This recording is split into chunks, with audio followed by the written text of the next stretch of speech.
yang terhormat dosen dan guru penguji ujian kinerja Universitas Muhammadiyah Malang. Perkenalkan, nama saya Hening Setiawati dari SMK Kesehatan Medika Farma Pemalang.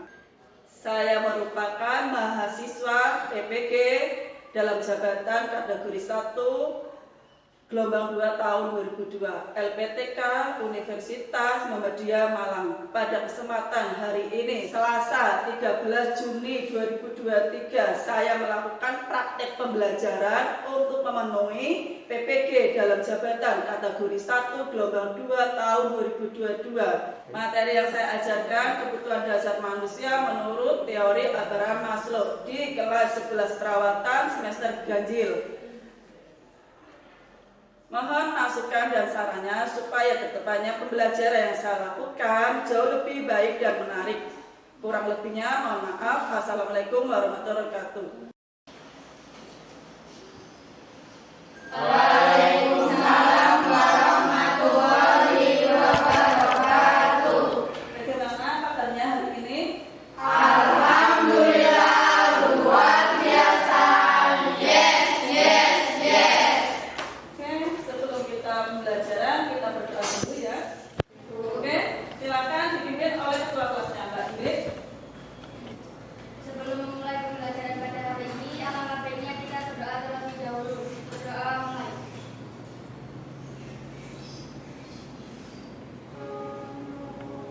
Selesai. Hari ini ada yang nggak berangkat? Nihil. Skip absen dulu ya. Ya. Ingrid ada? Hadir. Bila? Hadir. Lisna? Hadir. Dea? Hadir. Nina? Hadir. Nazila? Hadir. Lindi? Hadir. Saya? Hadir. Epi? Hadir. Dianita? Hadir. Happy? Hadir. Dalila? Hadir. Oke, kita hari ini akan belajar tentang kebutuhan dasar manusia menurut teori Abraham Maslow ya. Nih, aspek apa yang dinilai ya? Ini ada sikap spiritual, sikap sosial, pengetahuan dan keterampilan. Nih, peraturan dalam pembelajaran kita hari ini yang kalian harus mengikuti kegiatan belajar dari awal sampai akhir. Belajar yang baik, tujuan pembelajaran kita. Nih, yang pertama, memahami kebutuhan dasar manusia menurut Abraham Maslow dengan benar ya, melalui literasi. 2. Mengidentifikasi kebutuhan dasar manusia menurut Abraham Maslow dalam berdiskusi kelompok, menerapkan implementasi kebutuhan dasar manusia menurut teori Abraham Maslow dalam proses pembelajaran. Yang terakhir, menganalisis implementasi kebutuhan dasar manusia menurut teori Abraham Maslow dalam proses pembelajaran. Ini alur kegiatan kita ya belajar hari ini. Yang pertama ada pretest, persepsi, deskripsi, melihat video, orientasi masalah, pembagian kelompok, pembagian SLPD, diskusi dan menganalisis masalah. Terus terakhir pilih dari salah satu kalian mempresentasikan. Dan selanjutnya ada penguatan materi, itu nanti dari saya dan review. Yang selanjutnya ada refleksi dan kesimpulan. Terakhir adalah post test. Nih, sekarang kita masuk alurnya. Yang pertama adalah pretest. Ya, sekarang kita lihat linknya ya, skip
belajar apa?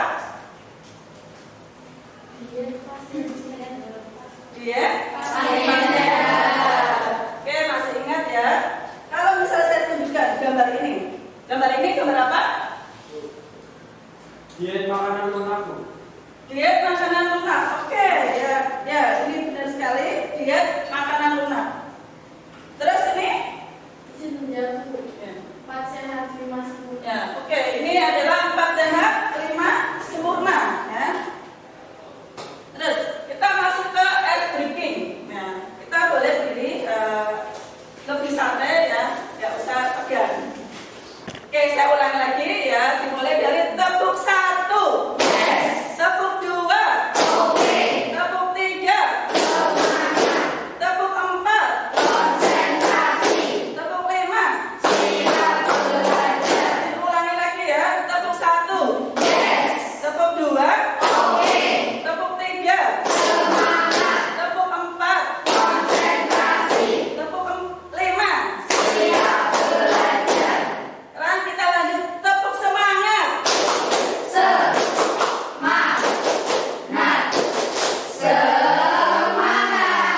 Ulangi lagi, tepuk semangat.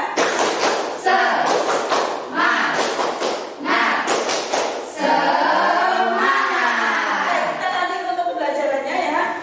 Nih ada pertanyaan pemantik ya. Pernahkah kalian ingin membeli sesuatu ya, tapi tidak jadi karena ada kebutuhan yang lebih mendesak?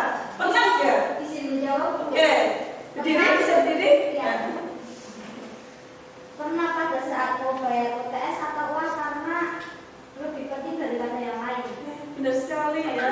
Karena apa? Untung dan sekolah itu lebih penting daripada yang lain ya. Beli yang sesuatu yang tidak ada gunanya ya. Penting kita, pentingnya adalah belajar kita. Belajar itu adalah untuk menuju masa depan kita ya. Ini ada kata motivasi dari saya ya. Utamakan apa yang dibutuhkan daripada keinginannya. Ya, ini penting sekali. Kita kan tahu kebutuhan kita itu apa daripada keinginan. Keinginan itu kan banyak sekali, ya kan? Lebih baik yang di. Ini kegiatan pembelajaran kita menggunakan adalah PBL, Problem Based Learning. Ya. Ini tahapannya. Ada 5 tahapan. Yang pertama kita akan menggali masalah. Nanti ada kasus yang dikasihkan. Yang kedua, ya kita bisa ada mengorganisasikan seperti untuk belajar. Berarti kita seperti pembagian kelompok dan pembagian LKPD ya di situ. Terus yang ketiga, kalian melakukan diskusi ya, melakukan cari jawaban dari kasus yang pertama yang dikasih ya. Terus yang ketiga, kalian menyusun dari kasus kalian sudah ada permasalahannya, sudah ada jawaban, kalian disusun dibuat PowerPoint, nanti dipresentasikan di depan kelas perwakilan dari salah satu kelompok kalian. Ya, dan yang kelima, yang terakhir ada menganalisis, mengevaluasi proses pemecahan masalah serta refleksi. Oke. Kita lanjut. Ini ada kegiatan inti. Ini ada fase yang pertama ya. Ini nanti kalian ibu tampilkan video ya. Dari video ini ya nanti siapkan di mana kebutuhan ini dibutuhkan karena merupakan alat untuk berinteraksi antar sesama serta diterima dalam pergaulan kelompok dan masyarakat lingkungannya. Secara normal, manusia tidak akan mau hidup menyendiri, seorang diri di tempat terpencil. Tetapi ia selalu membutuhkan kepada hidup secara berkelompok. Kebutuhan ini memotivasi untuk mempunyai rasa memiliki atas tujuan pembelajaran dan menyatukan ambisi personal dengan ambisi kelompok. Antara pengembangan pribadi dan kelas mempunyai hubungan yang hasilnya dirasakan secara timbal balik. Mengadaptasi teori dalam ranah perilaku organisasi dikenal apa yang disebut dengan manajemen konflik. Kemudian selanjutnya kebutuhan penghargaan, yaitu kebutuhan yang mengandung 2 konsep. Yang pertama adalah harga diri oleh diri sendiri, dan yang kedua penghargaan yang diberi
kebutuhan dasar manusia menurut Abraham Maslow dalam pembelajaran. Ini fakta yang di lapangan yang menunjukkan bahwa problem yang sering kita hadapi siswa pada bidang akademik seperti biaya pendidikan, fasilitas belajar yang tidak memadai, jarak rumah yang jauh dengan sekolahan, pergaulan dengan teman sebaya dan stres. Selain itu, problemnya juga yang dihadapi siswa pada bidang non akademik adalah kurang menguasai cara belajar secara mandiri, kurang bisa memahami bahan materi dan materi literatur, kurang mampu manajemen waktu, motivasi belajar yang kurang, kesalahan dalam memilih jurusan, memiliki hubungan dengan guru yang kurang baik dan sebagainya. Ini fakta yang ada di lapangan. Dan ini ada dari artikel atau jurnal. Nih, dari jurnal atau artikel ini dari pendapatnya dari Ellis dan Kos ini mengungkapkan bahwa 20% dari mahasiswa telah melakukan prokrastinasi akademik pada makna yang luas, ditandai dengan kelambanan dalam mengulang tugas, terlambat hadiri dalam perkuliahan dan lain sebagainya. Menurut Jamara, masih banyak mahasiswa yang mengeluh dikarenakan mereka tidak bisa manajemen waktu yang ia miliki dengan baik, seperti kapan harus memulai dan mengerjakan tugas yang telah diberikan oleh dosen. Ini menurut dari Fatimah tahun 2018. Maka solusi yang dapat dilakukan untuk mengatasi prokrastinasi akademik adalah mencari terlebih dahulu yang jadi penyebabnya sehingga dapat diketahui kebutuhan apa yang belum dipenuhi. Menurut penulis, kebutuhan merupakan sesuatu yang diperlukan oleh setiap individu dalam waktu terbaik yang berupa kebutuhan psikologis ataupun kebutuhan sosial. Ini dari jurnal atau artikel yang pernah dilakukan penelitian tentang kebutuhan dasar manusia. Kita lanjut nih. Ini dari pertanyaan Mbak Ingrid. Di sini bukan hanya menerapkan aja, kita harus juga menganalisis. Benarkah kebutuhan dasar manusia kita bisa diterapkan di sekolah kita ada dalam proses pembelajaran. Kita bisa menganalisis juga. Nih kita masuk ke fase yang kedua, kita pembagian kelompok Nih ada kelompok yang pertama, ada Ingrid, Bila, Lisna. Dia, Nazila, Nina. Kelompok 2 ada Windy, Dianita, Dalila, Epi, Happy, dan Cahya. Kita kalian bisa pembagian kelompok sesuai dengan kelompoknya sesuai dengan tempat duduknya. Dan ini ada lembar kerja siswa. Masing-masing kelompok dapat 1. Nanti dikerjakan setiap di sini. Setiap kelompok ini ada kasusnya. Nanti dikerjakan di sini. Nanti setelah dikerjakan di sini, kalian dibuat PowerPoint. Nanti dipresentasikan di depan kelas. Paham ya sampai sini? Oke. Saya ini serahkan ke LKPD ke kalian.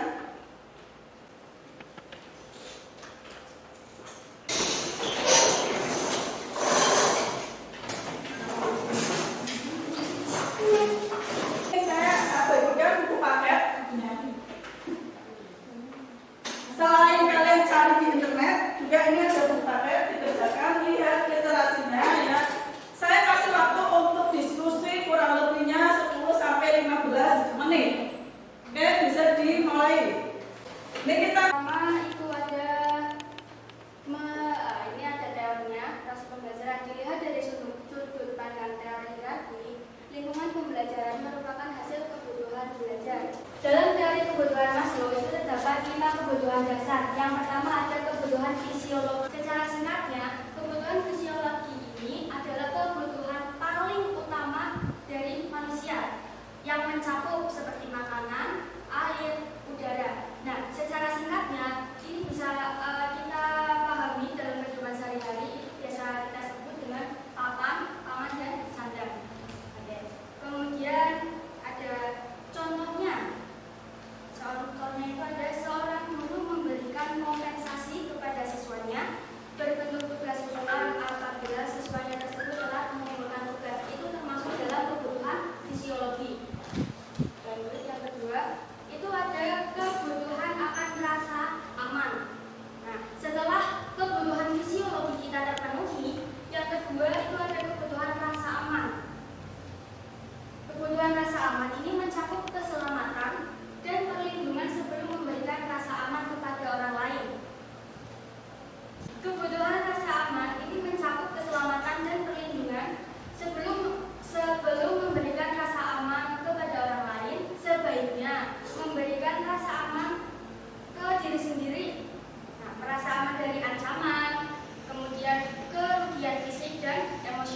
kebutuhan aktualisasi diri juga akan terpenuhi. Nah, penggambaran aktualisasi diri itu gimana? Yang pertama ada memahami dan menerima diri sendiri. Jadi kita harus menerima apa adanya diri kita sendiri dan tidak memandang orang lain untuk kita contoh. Jadilah diri sendiri supaya kita tetap merasa bahagia. Oke. Yang kedua ada menolong sesama, guys. Nah, ini kalau ada orang yang membutuhkan bantuan kita tolong, yang membutuhkan mungkin bantuan kita ya. Yang ketiga ada bertindak sopan dan beradaptasi dalam kondisi apapun. Yang keempat ada memiliki rasa syukur atas segala hal. Yang terakhir ada memandang semua yang terjadi dengan pandangan yang positif. Jangan sedikit-sedikit mandang anak ini, oh mandangnya keburukannya, jangan ya. Kita harus selalu memandang positif, oh mungkin dia begitu karena begini gitu ya. Ya, mungkin cukup sekian presentasi dari saya, kurang lebihnya mohon maaf. Mungkin ada pertanyaan dari kelompok 2, silakan ditanyakan kepada saya. Tidak ada? Ya. Bisa berdiri, Mbak? Ya. Kebutuhan dasar manusia menurut Marto kan ada 5 ya. Kalau kebutuhan dasar manusia yang keempat itu harga diri. Bisa berikan contohnya yang bisa diterapkan di sekolah.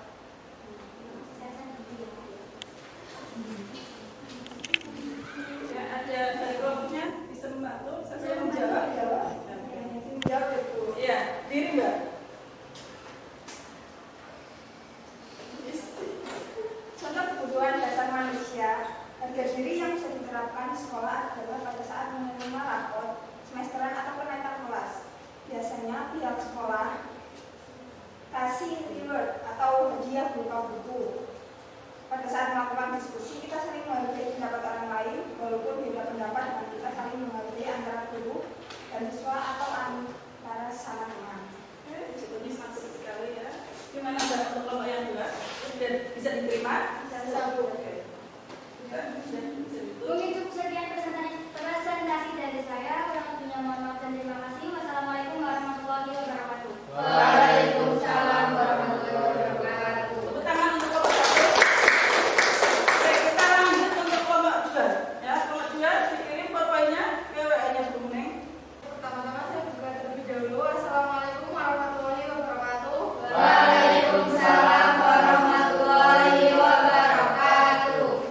Saya di sini akan mempresentasikan hasil kerja kelompok kami, yaitu implementasi teori hierarki kebutuhan Maslow.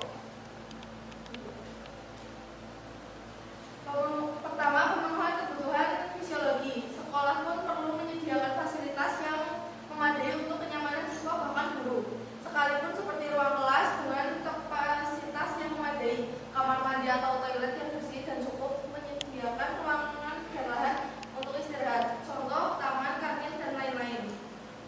Yang kedua, pemenuhan kebutuhan rasa aman. Kebutuhan selanjutnya yakni rasa aman dan aman di mana tahapan ini mulai menjadi sedikit kompleks dikarenakan kebutuhan akan keamanan dan keselamatan sangat diperhitungkan oleh setiap orang tua siswa. Dalam pengaplikasiannya, orang tua akan lebih merasa aman dan tenang saat sekolah.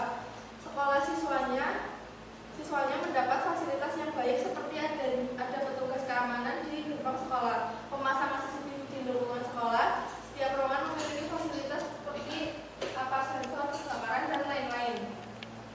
Yang ketiga, pemenuhan kebutuhan kasih sayang dan penerimaan. Dalam teori Maslow ini diharapkan seorang guru atau pendidik menerapkan sikap dan pendekatan secara personal untuk setiap siswa, dikarenakan setiap siswa memiliki cara penerimaan dan karakteristik yang berbeda. Contoh hubungan guru atau pendidik dengan siswa yakni saat memberikan pertanyaan dan siswa memberikan tanggapan, maka guru harus memberikan apresiasi dan umpan balik dengan kalimat positif. Guru perlu mendengar apa yang disampaikan siswa, menghormati hasil pemikiran dan perasaannya. Bahkan setiap pendapat dan keputusan pun harus direspon dengan baik. Selain itu, kita perlu mengerti bahwa hubungan siswa dengan siswa juga perlu diperhatikan untuk mencapai kebutuhan ini. Contohnya, siswa diberikan tugas untuk kerja kelompok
secara personal.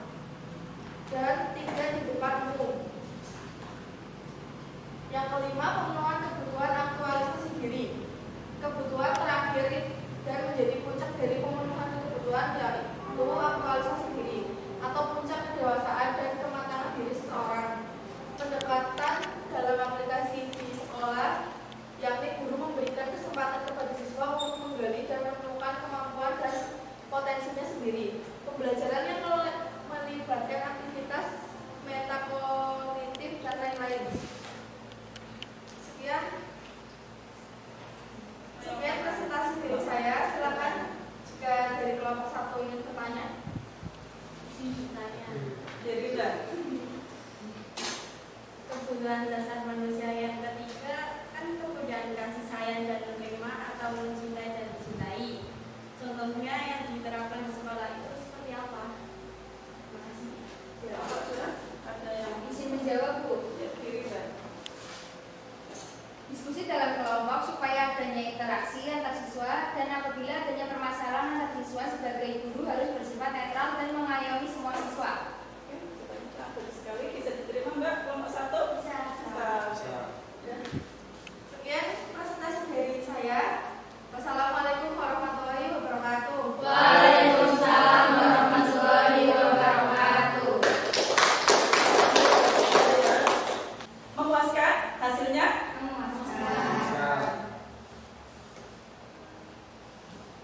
Kita masuk ke fase kelima, ya.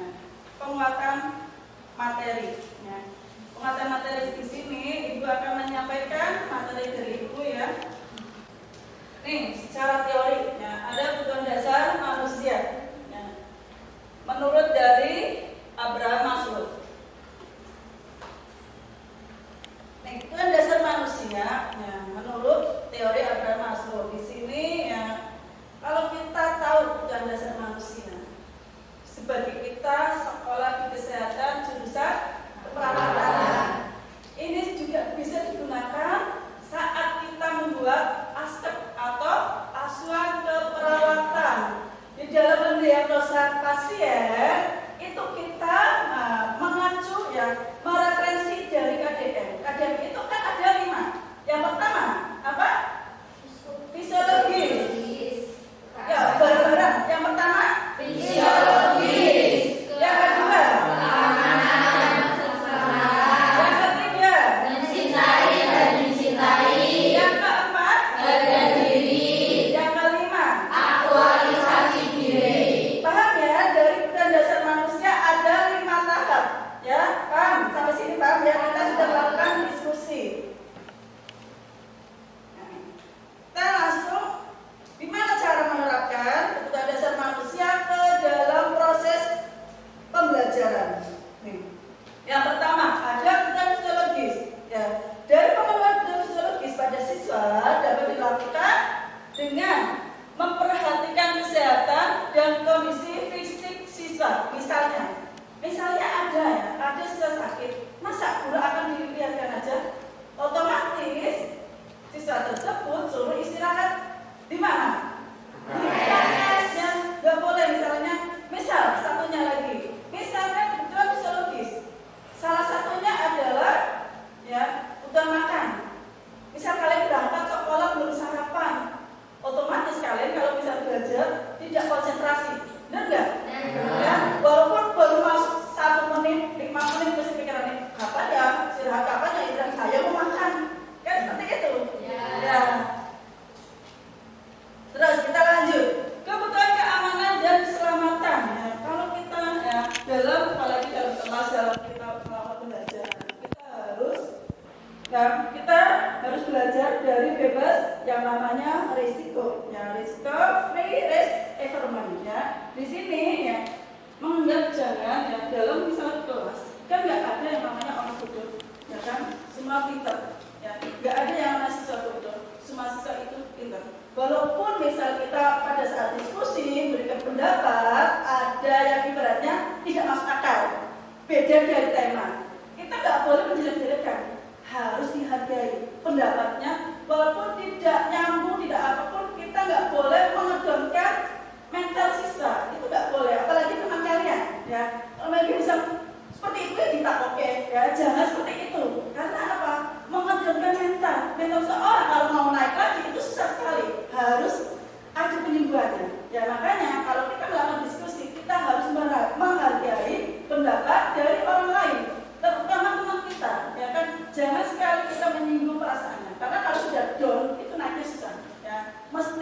ya ujung-ujungnya nggak percaya diri, nggak males akhirnya, nggak jangan saya, kan seperti itu, ya. Nih, seperti kebutuhan sosial meliputi ya ada kebutuhan akan cinta, kasih sayang, rasa memiliki dan penerimaan. Ya, kalau kita juga dalam sekolahan kita, ya kan, ya kita misalnya kan gini, dalam satu kelas, ya kan, kalau misalnya ada ya dari salah satu kalian ada permasalahannya, ya kan, otomatis seorang guru nggak boleh pihak yang satu atau pihak yang ini, ya itu nggak boleh, harus saling mengayomi, ya. Saringnya mendengarkan dari dua belah pihak, ya nggak boleh misalnya kita membela yang A, ya kita menjejelan yang B, nggak boleh seperti itu. Kita bareng-bareng mengayomi yang mendengarkan pendapat dari masing-masing siswa, nggak boleh membela. Kalau seorang guru itu harus netral, harus adil di situ, ya kan? Itu yang namanya kebutuhan kasih sayang. Sama dengan kalian misalnya, sama dengan teman, ya teman yang kita harus saling memiliki, ya nggak boleh membeda-bedakan teman yang satu dengan teman yang lain. Nanti ujung-ujungnya iri, ya kan? Jangan sampai dalam satu kelas itu ada yang iri mengiri atau cemburu, ya kan? Pasti walaupun di sini kan lebih banyak perempuan, pasti misalnya ingin lebih dekat ini tiba-tiba mesti satu aja yang cemburu. Itulah ya kebutuhan sosial atau kebutuhan rasa memiliki. Nih, kebutuhan harga diri. Ya. Tadi sudah saya singgung harga diri. Kalau misalnya harga diri kita sudah rendah, itu namanya susah sekali. Ya. Makanya jangan sekali kita menyentil harga diri seorang. Ya. Itu susah sekali. Ya, ujung-ujungnya nanti akan ya, penyembah itu lama. Apalagi orang yang nggak percaya diri itu sebenarnya sangat lama sekali. Ya, makanya ya kita harus berkatanya hati-hati. Ya, dimana kita ya harga diri itu ya sangat tinggi sekali sebenarnya, apalagi dalam dunia pendidikan atau dalam kelas kita. Kalau misalnya kalian ada yang jawab, kita nggak boleh merendahkan refleksi, ya. Nih, untuk pembelajaran kita hari ini, perasaan kalian itu apa sih? Untuk yang kedepannya adalah berikan pendapatmu bagaimana kondisi lingkungan kelas akan berdampak pada semangat belajarnya. Bisa dijawab, Bu. Oke, begini Mbak. Kalau kondisi lingkungan kelas bersih, rapi, dan adanya ventilasi yang memadai sehingga dapat meningkatkan semangat belajar kami, terutama saya. Ini bagus sekali pendapatnya, ya. Kita lanjut. Pada yang ketiga, apa saja yang dapat kamu lakukan untuk menciptakan kenyamanan lingkungan belajar di kelas? Izin menjawab, Bu. Membersihkan ruang kelas dan menciptakan lingkungan yang nyaman buat belajar, seperti saling menghormati dan menghargai sesama teman. Oke, bagus pendapatnya. Kita lanjut. Tepuk tangan. Ya. Oke, lanjut ke poin yang ketiga. Ya, bagaimana menurut tentang kebutuhan dasar manusia menurut Abraham Maslow? Ayo, siapa yang mau? Ya. Dapat meningkatkan motivasi dalam memenuhi kebutuhan dasar manusia dan meningkatkan semangat belajar dalam menjalankan peran, yaitu saya sebagai peserta didik. Oke, bagus ya jadinya. Tinggi ya. Oke. Lanjut ya. Ini apa saja yang menjadi kendala dalam penerapan KDM menurut Abraham Maslow? Ayo, siapa yang mau jawab lagi? Mbak saya, diri Mbak. Yang menjadi kendala dalam penerapan KDM yaitu kebutuhan yang paling dasar tidak terpenuhi akan berdampak negatif, yaitu kurang percaya diri, cemas, mudah putus asa, menurunkan konsentrasi dalam pembelajaran, proses pembelajaran dan lain-lain. Oke, bagus ya pendapatnya ya. Tepuk tangan buat saya. Ya. Yang terakhir, untuk refleksi yang terakhir, apa harapanmu saat kamu mempelajari tentang kebutuhan dasar manusia menurut Abraham Maslow yang ada saat ini? Bisa menjawab, Bu. Ya, diri Mas Indra. Harapan saya dalam mempelajari tentang KDM adalah meningkatkan motivasi belajar, saling menghormati, saling menghargai, saling memberi dan menerima antara siswa dengan siswa maupun antara guru dengan siswa. Oke, bagus sekali pendapatnya ya. Kita coba. Oke, ini refleksi ya. Ini nggak ada yang benar nggak salah, karena ini refleksi pendapat dari kalian. Kita lanjut. Nih kesimpulan. Dari pembelajaran kita dari awal sampai akhir, otomatis ada kesimpulan, ya kan? Ya. Kesimpulannya saya minta dari salah satu kalian. Siapa yang mau jawab? Saya Bu izin memberikan kesimpulan. Ya, diri banget. Menurut kesimpulan dari saya, kebutuhan dasar manusia merupakan unsur-unsur yang dibutuhkan oleh manusia dalam mempertahankan keseimbangan fisiologi maupun psikologis, yang tentunya bertujuan untuk mempertahankan kehidupan dan kesehatan. Kebutuhan dasar manusia menurut Abraham Maslow dan teori hierarki kebutuhan menyatakan bahwa setiap manusia memiliki 5 kebutuhan dasar, yaitu kebutuhan fisiologis, keamanan, cinta, harga diri, dan aktualisasi diri. Apalagi untuk itu, siswa itu sangat penting untuk meningkatkan belajar sehingga bisa meraih prestasi dan juga merasakan aman dan nyaman di sekolah. Kesimpulannya bagus ya. Kok kan belajar? Bagus kan? Ya. Nih, dia kita kesimpulan. Nih, ya langsung kita yang paling terakhir adalah post test. Jadi sudah pre-test, sekarang post testnya. Ya, seperti tadi saya akan berikan link untuk post testnya, ya. Ini saya kirim link untuk post testnya, ya.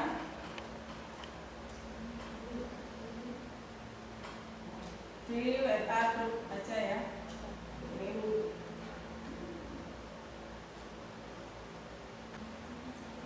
Udah bisa sikat?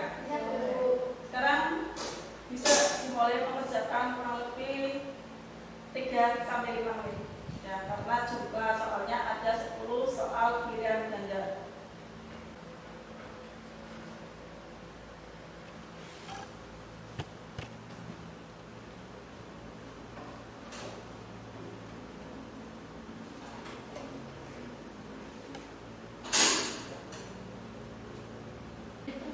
Yang bertes, ya kan?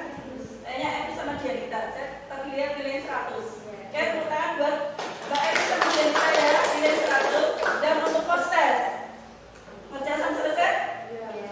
Berapa nilainya? 90. Ada yang punya 100? Ada nggak? Mbak Epi berapa Mbak Epi? 90. Mbak Dian? 90. Pelajaran dari awal sampai terakhir ya, udah ada kesimpulan, ya, udah terakhir adalah post test ya. Post test dari pre-test dan post test ya, nilai tertinggi yang pre-test adalah 100 ya. Yang post test yang tertinggi adalah 90, ada penurunannya, harus nanti ditanyakan kembali pada saat ujian UAS ya. Oke, Mbak